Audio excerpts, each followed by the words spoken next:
النهاردة معانا فيلم جديد والقصة عن الكلب باك.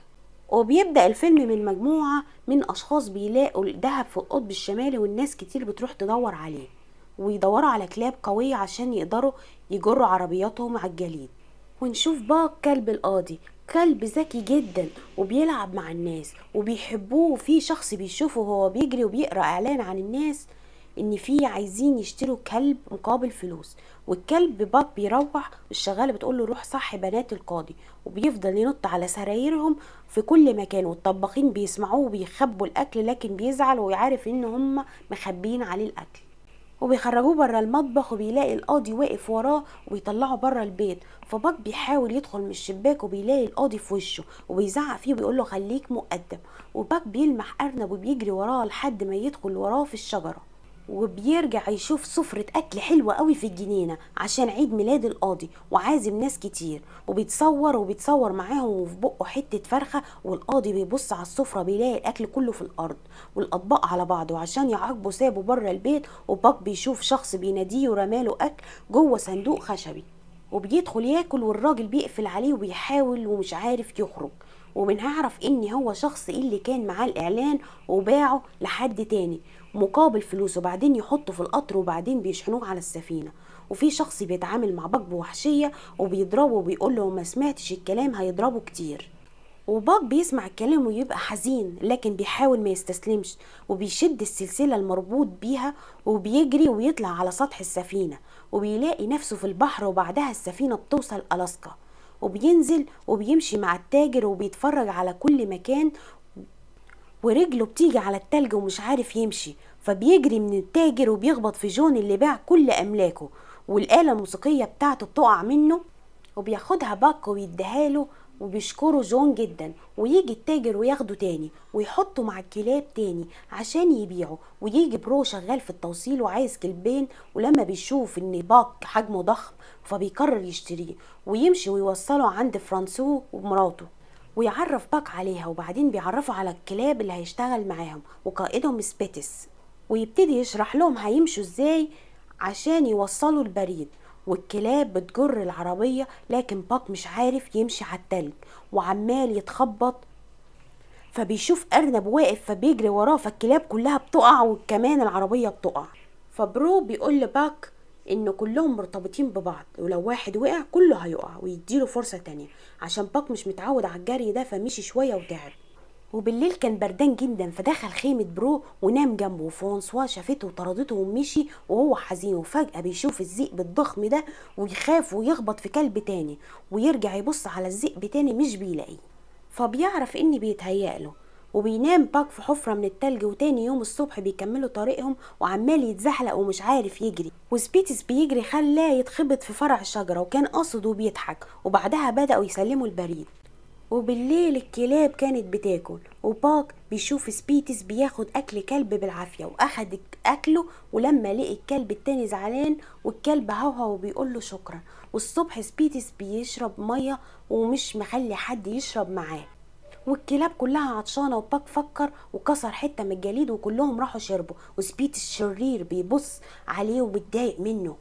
وبرو بياخدهم يكملوا طريقهم ويتعلم بسرعة وبيقدر يجري كويس معاهم. وبرو بيبقى مبسوط منه. ووصل عند مكان خطر، وبرو بيشوف طبقة التلج هتنفع يعدوا عليها ولا لأ.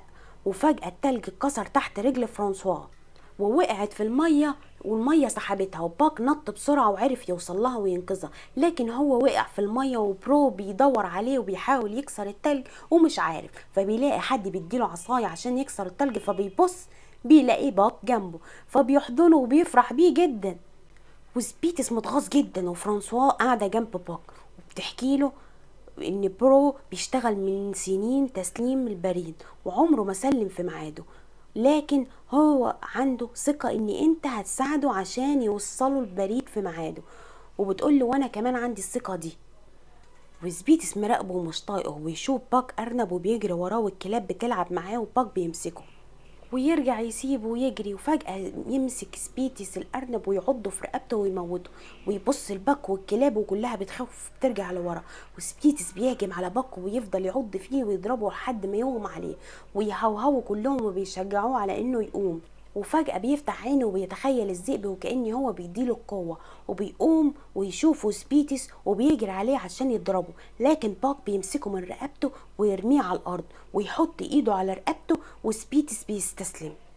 والكلاب بتبقى فرحانة وسبيتس بيسيبهم ويمشي. وتاني يوم بيروح بينده عليه سبيتس لكن ما بيكونش لاقيه، وبيكون لازم يمشي علشان ما يتأخروش ويلاقي باك عايز يبقى القائد. وواقف اول واحد وبرو بيقول له ما ينفعش وان في كلاب اقدم منك، وباك مرضاش يتحرك وكني مش سامع، وبيروح هو ومراته وبيزقوه هما الاتنين ويرجعوه مكانه. فبيمسكوا كلب تاني لكن مش بيرضى يقف، وبيحاولوا يوقفوه هو القائد ولكن بيرجع مكانه.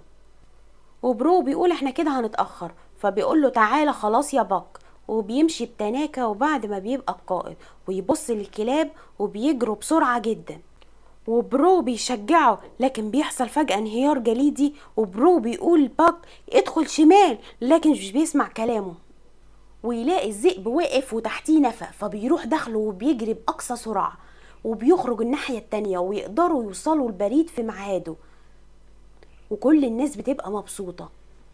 وفي نفس البلد بيكون جون بيكتب جواب لمراته عشان عيد ميلاد ابنه اللي مات زي النهاردة، وبيقول لها انه بيدور على مكان تاني يلاقي نفسه فيه عشان ما بقاش قادر يعيش بعد ابنه.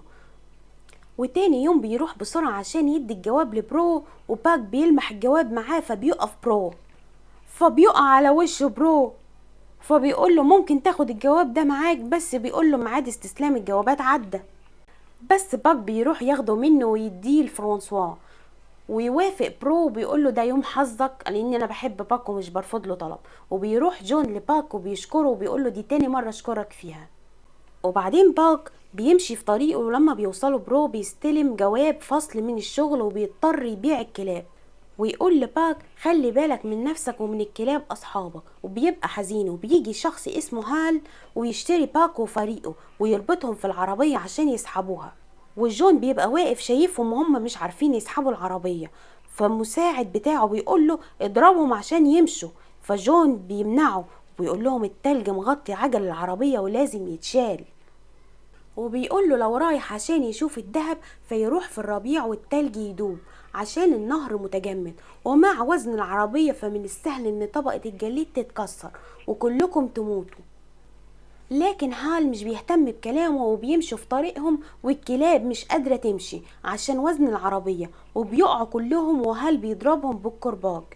ونفس الوقت جون بيلاقي الجليد بدأ يدوب فبيخرج ورا باك ويوصل ويلاقي هال هيضرب عليه نار، فبينقذه وبيقوله ان الكلاب بتحذره ان يمشي على النهر المتجمد وهو مفيش فايدة فيه، وباك بيغمى عليه وجون بيفكه من العربية، وهال بيجبر الكلاب تقوم وتمشي تاني، وهم ماشيين بيبصوا على باك كأنهم بيودعوه، وبياخدوا باك ويروح البيت ومش قادر يقوم، وجون حزين جدا عليه.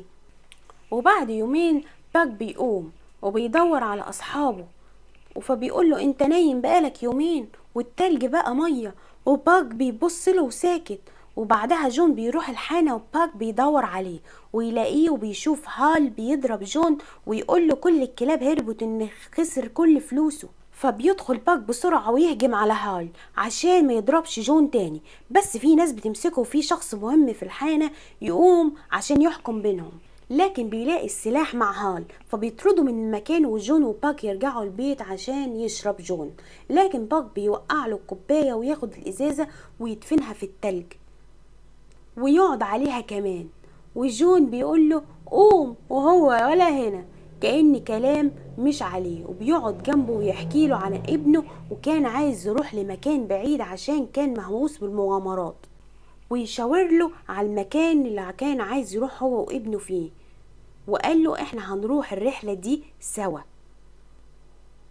وباك بيفرح جدا، وبعد كده بيروح يركبوا مركب، وجون هيقع لما باك نط فيه، وباك في منتهى السعادة، وبالليل بيستريحوا في مكان وجون بيدخل الخيمة وباك نايم بره، لكن جون بيفتح الخيمة ويقوله تعالى نام جنبي. فبيدخل عليه، وتاني يوم بيكملوا رحلتهم ويقابلهم مكان فيه شلالات، ويبقى فرحان انهم بيطيروا في المية. لكن المركب بيبوظ والمية بتدخل فيه، وجون بيقوله هنكمل الرحلة مشي. والوقت ده هال بيروح بيت جون وبيلاقي الخريطة على الأرض، وبيعرف مكان اللي جون هيروح فيه، وفاكر ان هو رايح لمكان الدهب. وبنشوف انه وصلوا لمكان فيه بيت قديم وبيدخلوا فيه، وبيقولوا هنقعد هنا كام يوم. واللي كان عايش في البيت ده كان بيدور على الدهب برضه. وجون بيمسك ازازة ولسه هيشرب، بيشوف باك واقفله وبيقوله خلاص هشيلها الوقت تاني. وبالليل بيسمعوا اصوات الذئاب وبيخاف باك، وتاني يوم جون بينزل المية وفجأة بيلاقي قطعة ذهب، وبعدها بيبقى مصدوم وبيجي باك بيدور معاه ويمسك قطعة ذهب كبيرة، وهو شافه معاه قطعة ذهب صغيرة فبيرمي الكبيرة وبيجيب له واحدة صغيرة يديها له. بس بيشوف ذئبة بيضة وعايز يروح لها، فجون بيقول له روح وتعالى قبل الليل ما يجي. وبيجري باك ورا الذئبة، لكن بيشوف دب كبير وباك بيعرف يعدي منه، وبيقابل الذئبة لكن بتجري منه. وبيشوف مكان ايديها، وبيشوف ان في شبه بين ايديه وايديها. وتاني يوم باك بيتفرج على الذئاب وبيصطادوا، وفي واحد منهم وقع، فكلهم بيجري عليه عشان ينقذوه ومش عارفين. فهو متعلق في الشجرة ووقع في المية، وباك بيشد فرع الشجرة لكن بينكسر، لكن بيشيل الشجرة كلها ويسحبها برا المية وبينقذ الذئب. والذئاب بتروح لباك وبتشكره جدا، وباك بقاله أصحاب وبيحبهم وبيحبوه، والذئبة البيضة بتحبه وبيحبها، وبيتعلم الصيد وبيدي جون اللي اصطادوا وشووه وأكلوه سوا. وجون بيبقى فرحان بيه جدا، وبيلاحظ بيجي بيتأخر كل يوم ويقوله خايف عليك. وتاني يوم باك بيلعب مع جون وبتيجي الذئبة البيضة، فبيفهم ان باك عايز يروح لها، فبيقول له روح، فبيجري عليه باك وبيمشوا سوا. وجون بيروح وراهم ويشوف ان لقي موطنه بعيد عن ظلم البشر. وجون بياخد الذهب ويرميه تاني في المية، بس بياخد منه شوية في جيبه، وبيقول هيمشي لوحده بكرة وهسيبك هنا عشان حياته بقت افضل هنا، وان يجي يطمن عليه قبل ما يمشي.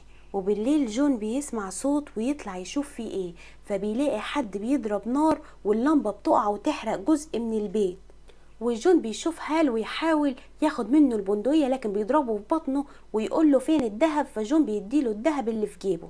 وباك بيكون سمع ضرب النار ويجي يهجم على هالو وبيبقى عايز يضربه بالعصاية، لكن باك بيزقه في النار والبيت بيقع عليه ويموت. وبيرجع يشوف جون ويجيب له صورة ابنه ويحاول يقومه ويسنده، لكن جون بيموت في حضنه. وبعد فترة بيتجوز الذئبة البيضة ويخلفه، وبيبقى هو قائد الذئاب ويعيش حياة سعيدة. وبيعدي على المكان اللي جون مات فيه وبيفتكر صاحبه وبيمشي وبيكمل حياته السعيدة. وما تنسوش تعملوا لايك وشير وسبسكرايب، وكل يوم فيلم جديد وحكاية جديدة. كانت معاكم تاليا محمد.